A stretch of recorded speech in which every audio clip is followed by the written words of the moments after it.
అని చెప్పేసి మనల్ని ఆ అబ్బాయి చేయి పట్టుకోవాలి, ఆపాలి. ఆపిన ఆయన మా అమ్మాయి ఉన్నది, మా అమ్మాయి వివాహం చేసుకో అని చెప్పాలి.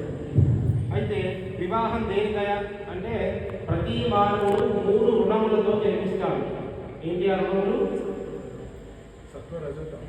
రుణము రుణం అంటే ఏంటి అంటే ఒకటి పితృ రుణము, ఒకటి ఋషి రుణము, ఇంకొకటి దేవ రుణము అనేటువంటి 3 రుణాలతో జన్మిస్తుంది. ఈ 3 రుణాలు తీర్చాలి అంటే వివాహం చేసుకోవాలి.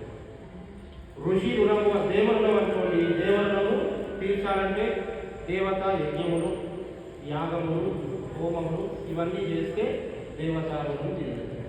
యజ్ఞం చేయాలంటే వివాహం కావాలి, భార్య పక్కన ఉంటే యజ్ఞం చేసుకోవాలి.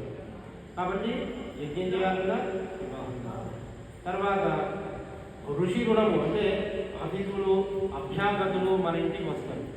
ఇంటికి వచ్చినప్పుడు మనం ఏం చేస్తాము? వారికి మన యొక్క సత్కారం వారికి చేయాలి. ఇంట్లో ఒకడు ఏం సత్కారం చేస్తాడు? 2 భార్యాభర్తలు ఉంటే మన ఇంటికి ఏమైనా బంధువులు వచ్చినా, పెద్దవాళ్ళు వచ్చినా, ఋషులు వచ్చినా, గురువులు వచ్చినా కూడా వాళ్ళకి మనం భోజనాలు ఏర్పాటు చేస్తాం. అట్లా భోజనాలు ఏర్పాటు చేయాలన్నా వివాహం కావాలి.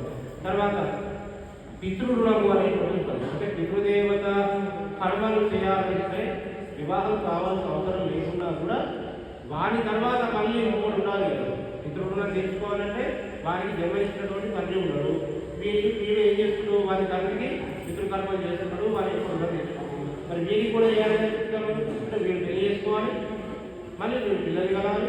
అట్లా లోకం అనేటువంటిది ఒక సైకిల్. కాబట్టి జన్మించిన వాళ్ళంతా కూడా వివాహం చేసుకోవాలి, సంతానాన్ని కనాలి అని వేదం చెప్తున్నది. అంటే సంతానం కోసమే అంటే సంతానం కోసం కాకుండా మొదటి కుమారుడు అనేటువంటిది భగవంతుడు ఇచ్చినది. అందుకే ఒక కొడుకుని చాలని పడుతుంది, ఒక కొడుకు ఒక కూతురు చాలని ఇప్పుడు అదే జరుగుతుంది. పూర్వకాలంలో 10 మంది 12 మంది జరుగుతుంది. అట్లా సంతానం కనాలి, సంతానం కానీ మంచి కార్యక్రమాలు చేయాలి, యజ్ఞాలు చేయాలి, యాగాలు చేయాలి, అన్నదాన కార్యక్రమాలు చేయాలి, అతిథి అభ్యాగతులను ఆదుకోవాలి, లేని వాళ్ళకు దానం చేయాలి.